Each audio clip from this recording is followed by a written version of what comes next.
Hi, I'm Dave Pierce, Director of NASA's Wallops Flight Facility.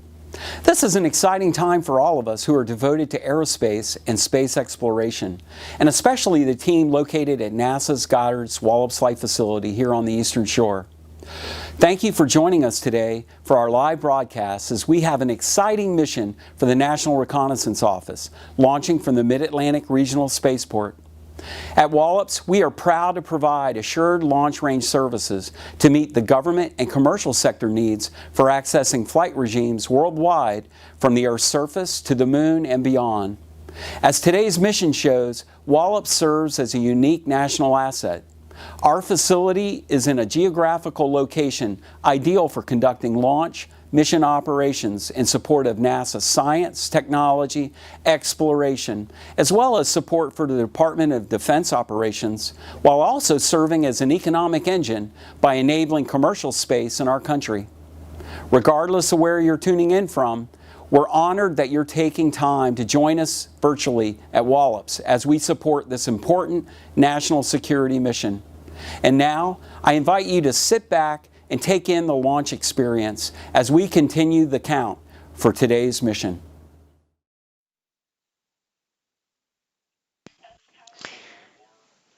Good morning. We are T-minus 28 minutes, 43 seconds and counting for the launch of Northrop Grumman's Minotaur 1 rocket for the United States Space Force, carrying 3 national security satellites for the National Reconnaissance Office, or NRO. Launch today is scheduled for 9:35 a.m. Eastern Time. We've had this morning, and it has been an eventful morning here at Wallops with various storm cells moving through the area, originally targeting 7 a.m. for launch. However, we have had lightning and, again, as I mentioned, storm cells moving through, so that's been an issue with us this morning. And we will continue to monitor that. Right now, we're at 70% go weather-wise for launch with cloud ceilings, as we have another one of low cloud decks moving through the area right now. This mission, named NRO L-111, is NRO's second dedicated launch from Wallops in the last 12 months. The NRO is an intelligence community element and Department of Defense organization responsible for developing, acquiring, and launching, operating America's reconnaissance satellites, as well as operating associated data facilities in support of national security. Now let's learn a little more about NRO.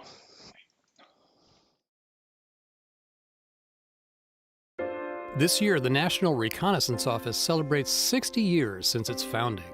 Thanks to our heritage, NRO today has an unrivaled constellation of reconnaissance systems that help protect our nation 24 hours a day, 365 days a year. In celebration of our 60th anniversary, NRO has planned a year-long program throughout 2021 to highlight the key events, people, and innovations that shaped our past, present, and future. Follow us on social media for more 60th anniversary content. When we think about satellites today and near real-time digital data, it's hard to believe the first overhead reconnaissance efforts relied on camera film and balloons. The earliest film-return reconnaissance efforts in the mid-1950s involved the U.S. Air Force launching high-altitude balloons over denied areas to take pictures. The Air Force then retrieved the balloons from mid-air. Reconnaissance went a step further once film was ejected from a satellite back to Earth, again requiring elite U.S. Air Force personnel to recover the film capsules. These early film vehicle captures are so important that we've hung examples in the NRO headquarters lobby. Another interesting point about our legacy is that NRO has always been both a member of the IC and the DoD. On September 6th of 1961, CIA and DoD signed an agreement to form the jointly managed National Reconnaissance Office. For 6 decades, we've worked with our DoD and IC partners to deliver critical intelligence to policymakers and warfighters worldwide. We're excited to launch from NASA's Wallops Flight Facility for the second time in 12 months, and we look forward to more opportunities to launch from Virginia's Space Coast. NRO L-111 represents not just years of planning for this mission, but a 6-decade legacy of advancing the nation's reconnaissance capabilities. When the nation needs eyes and ears where no other collectors can reach, it turns to the NRO.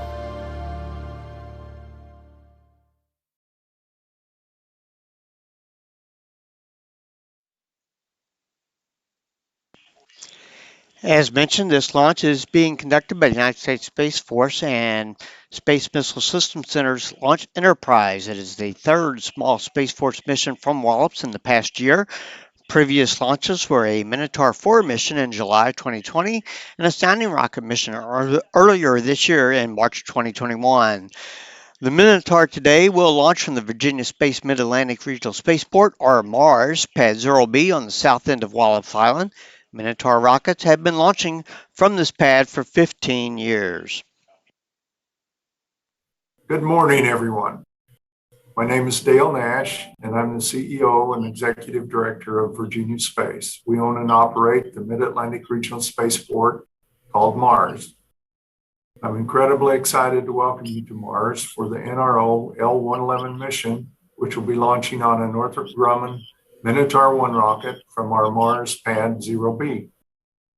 I want to thank Northrop Grumman and Wallops, without whom we would not be able to do this launch.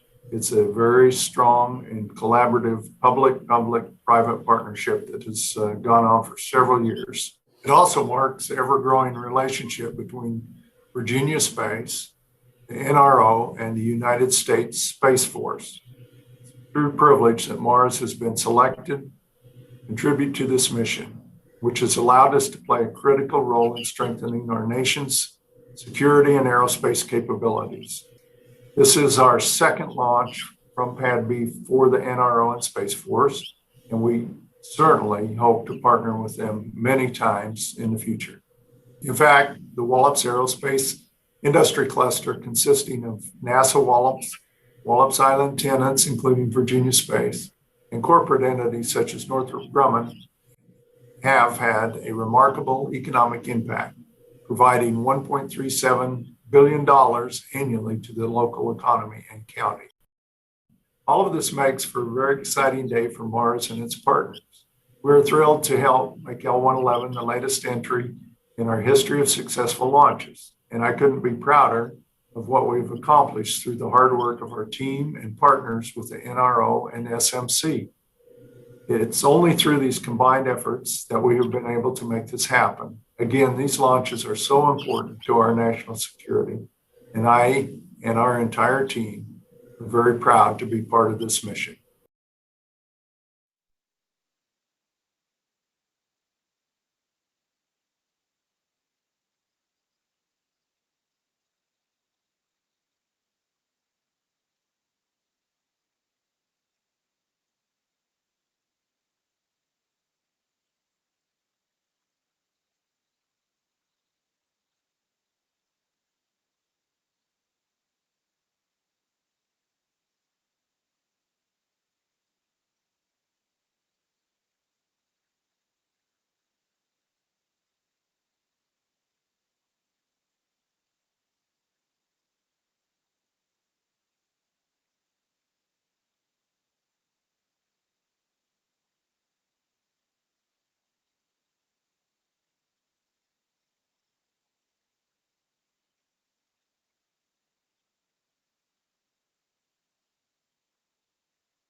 Here we are, T-minus 21 minutes and counting for the launch of today of the Minotaur 1 rocket for the NRO L-111 mission.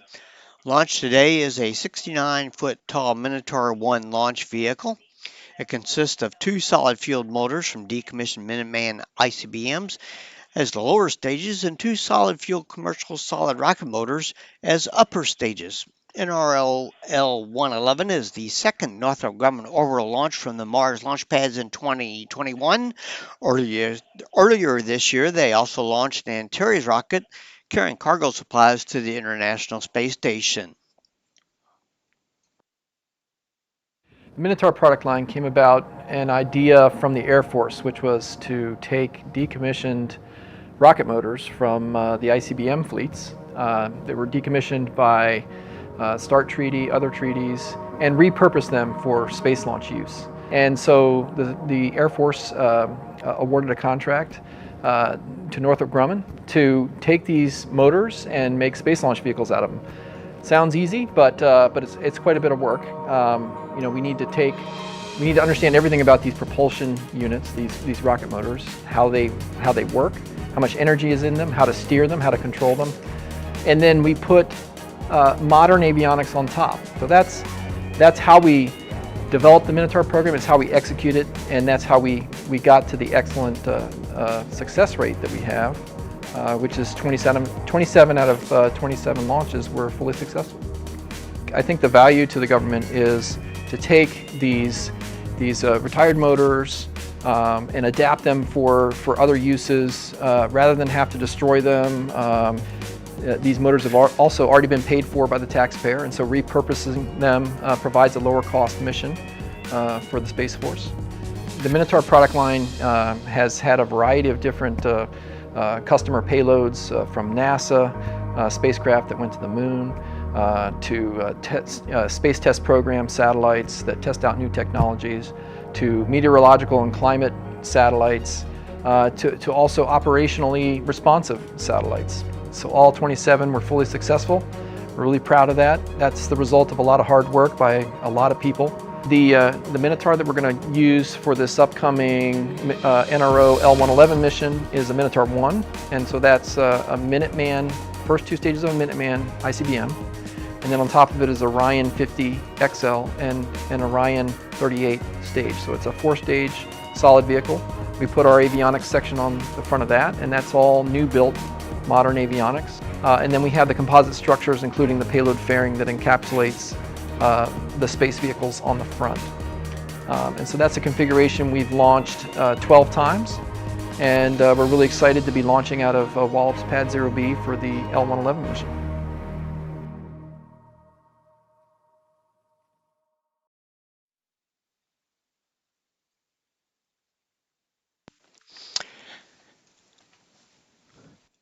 So we're coming up on T-minus 17 minutes and 30 seconds and counting. At T-minus 16 minutes, we have scheduled our launch readiness poll, which is one of the final checks to make sure everybody's ready for launch.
Poll, all stations report go. VM?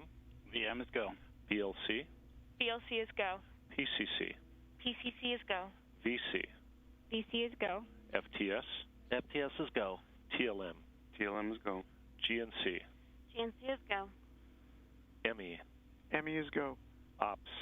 Ops is go. CE? CE is go. NGMM? NGMM is go.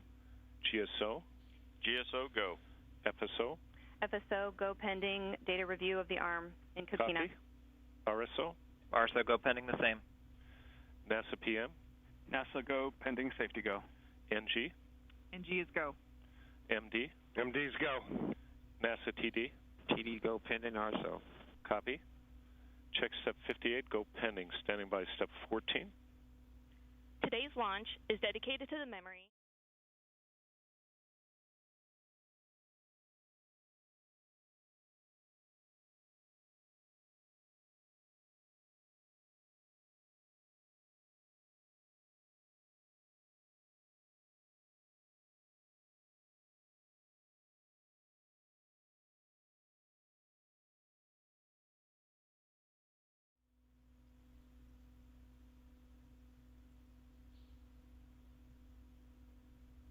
That's a go.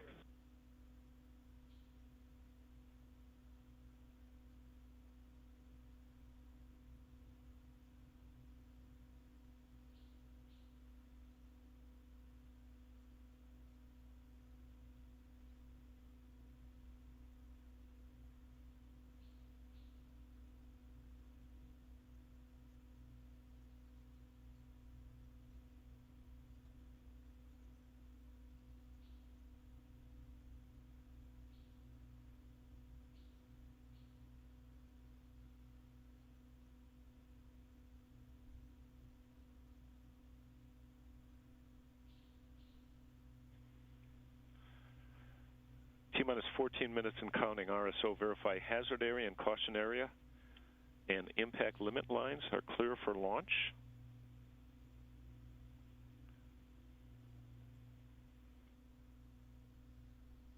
RSO, did you copy? GNC, report status of wind data. Upper level RSO did not copy. RSO, verify the hazard area, caution area, and impact limit line are clear for launch. RSO has areas clear. Check step 59, check step 60. Standing by, T-minus 12 minutes and counting.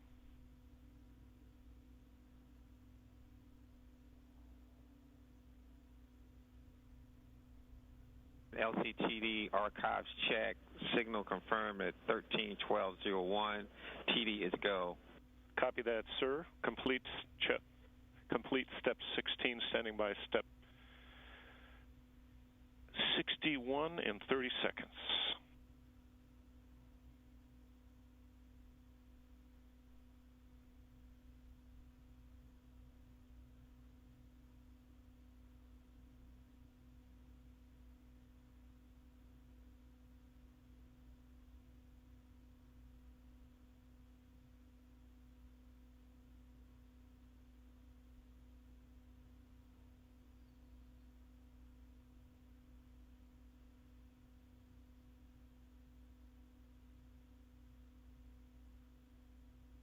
LCCD1, T-minus 12 minutes and counting. VC, set flight computer launch time.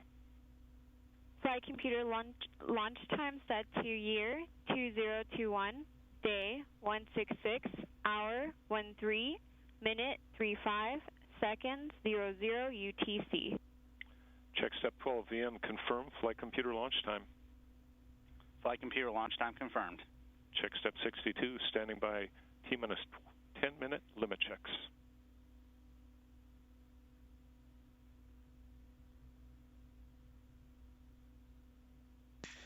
And this is just a reminder that there is some latency in the stream from actual events here at Wallops. So if you take that into account, if you're outside trying to watch the launch and listening to the count.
LCCD1, T-minus 10 minutes and counting. BLC, verify T-minus 10-minute limit checks are go. Limit checks are go. Check step 63. FTS, switch FTS A and B, internal power on. FTS internal power on my mark. 3, 2, 1, mark. Batch command proceeding. Copy. Internal power is on. Check step 64. FTS, switch FTS A and B, external power off. FTS external power is off. Check 65. BLC, evaluate FTS A and B voltage and current. Proceeding. Copy.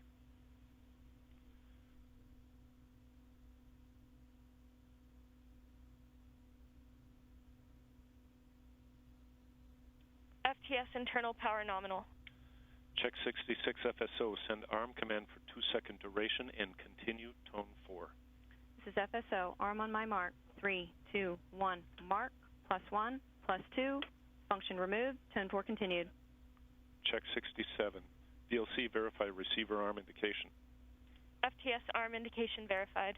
Check 68. PCC, activate FTS arm enable. FTS arm enabled. Check 69. FTS, enable FTLU A and B. FTLU A and B enabled. Check 70. BLC, verify FTLU A and B enabled and no command destructs. FTLU A and B enabled. No command destructs. FSO, verify FTLU A and B enabled and no command destructs.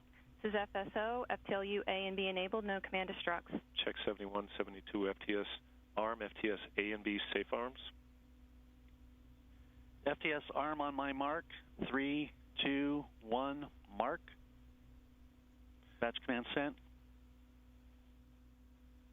FTSs are on. Check 73. BLC, verify FTS safe and arm indication.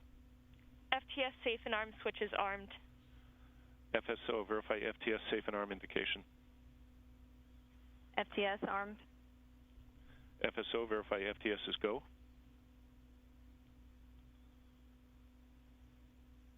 Stand by. PCC, apply avionics external power for the following systems. Proceeding. Copy. O38 and O50 ACUs on external power. Check 77. PCC, evaluate power bus voltage and current. FSO, verify FTS is go. This is FSO. FTS is go. Copy. Check 71, 4, 5, and 6. This is PCC. External power nominal. Check step 78. LPM, verify SV is on internal power. SV on internal power. Check 79.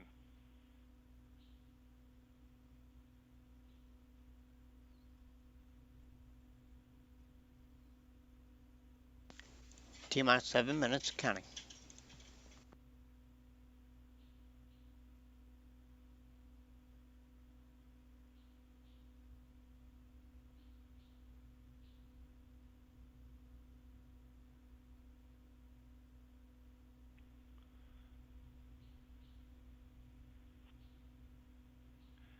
LCCD1, requesting final authorization for launch. MD? Go. And NASA TD? TD's go. Check 80. FTS, start LAV DUI. DUI PCC, started. enable ground ordnance. Check 81. Ground ordnance enabled. Check 82.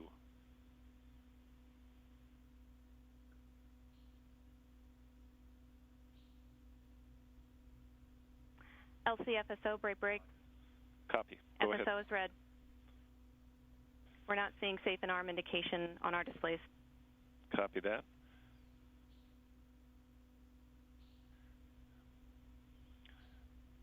Are you seeing it on your display, VM? VM is seeing it, yes. Copy that. You've got 30 seconds. Any update on your displays? FSO. This is FSO, no change. Our telemetry data shows that it is still safe. Is there a way to rotate it? FSO, which IDA, do you have any idea which IDA you're looking at? Stand by 1. PCC, switch avionics internal power on. Avionics internal power on my mark. In 3, 2, 1, mark. Internal power on. Check 83, PCC, switch avionics external power off. External power off. Check 84, and we're acknowledging FSO is still red. PCC, power on VDM. Proceeding. VDM power on. Check 85, PCC, enable ordnance PTMs.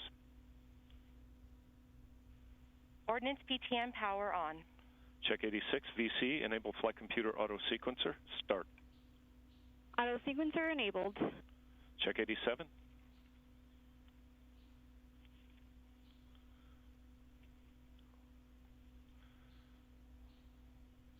VM, verify orb nav has been in gyro, compass for at least 30 minutes.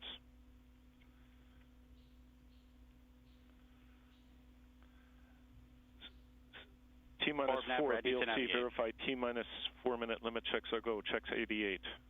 Limit checks are go. Check 89. VC, command orb nav to navigate mode.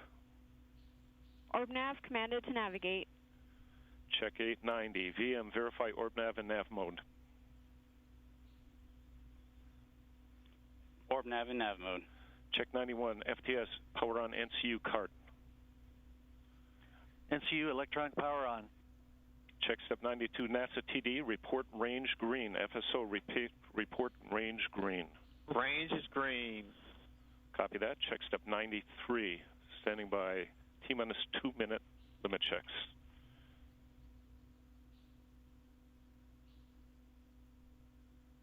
And FSO, can you report you've FSO is removed green. your red? Copy. Thank you.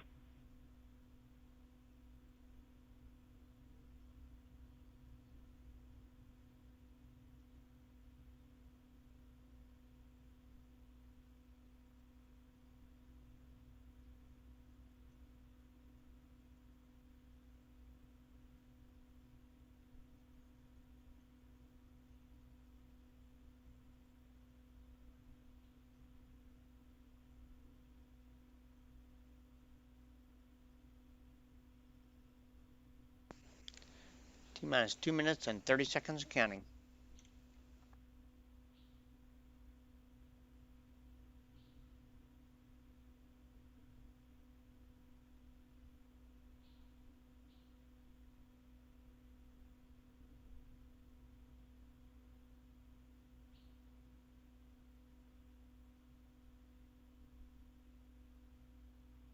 LCCD1, VM, verify auto sequencer started. Auto sequencer started. BLC, verify T-minus 2 minute limit checks are go. Limit checks are go. PCC, activate ARM enable. ARM enabled. PCC, ARM ODMs. ODMs armed. PCC, ARM Orions. Orion's armed. PCC, ARM boosters. Boosters armed. Copy that. Standing by step 100 at T-minus 50 seconds.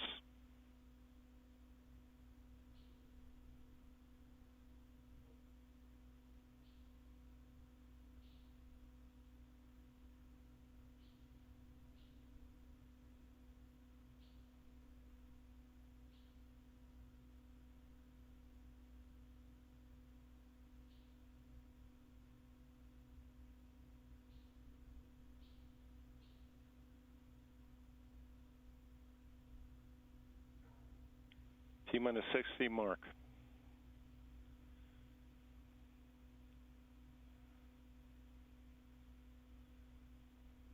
FTS, hydraulic on. Hydraulic on. NCU go. Copy. PCC, activate NCU batteries. Proceeding. Batteries activated. Copy. FTS, carts off. Carts off. Batteries go. Copy.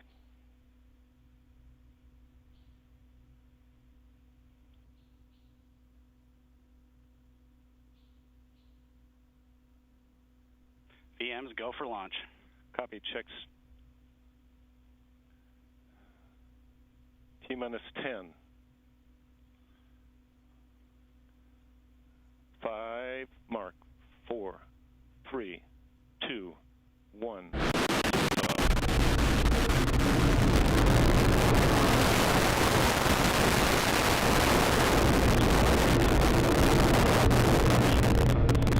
Marking 21 years of Minotaur launches and 15 years of partnership with NASA Wallops Flight Facility and Mid-Atlantic Regional Spaceport. Vehicle supersonic. Vehicle power is nominal. Mach 2. Approaching max Q, attitude nominal. Mach 3, stage 1 thrust is over 200,000 pounds. NASA PM copies. Mach 4, vehicle is now half its original mass.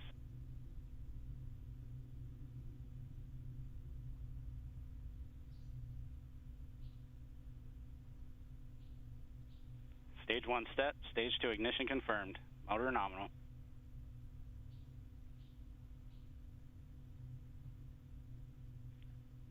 Vehicle flight path and attitude are nominal.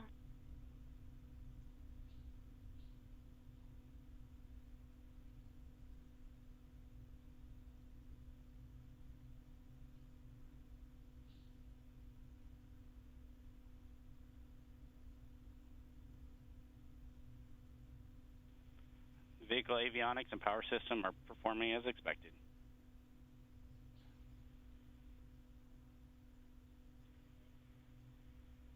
Vehicle flight path and attitude are nominal.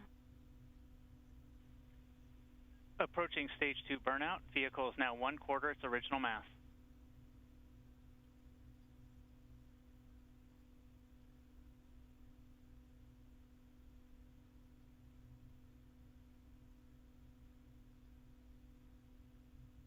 Stage 2 burnout confirmed.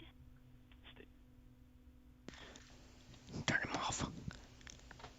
And this concludes today's coverage of the Minotaur 1 NRO L-111 mission, launched at 9:35 a.m. Eastern Time.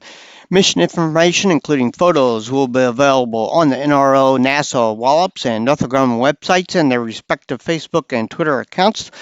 The next launch from Wallops is a NASA Terrier Improved Orion suborbital sounding rocket carrying the Rock-On educational payload. Launch is scheduled for 8 a.m. Thursday, June 24th. Thanks for joining us today.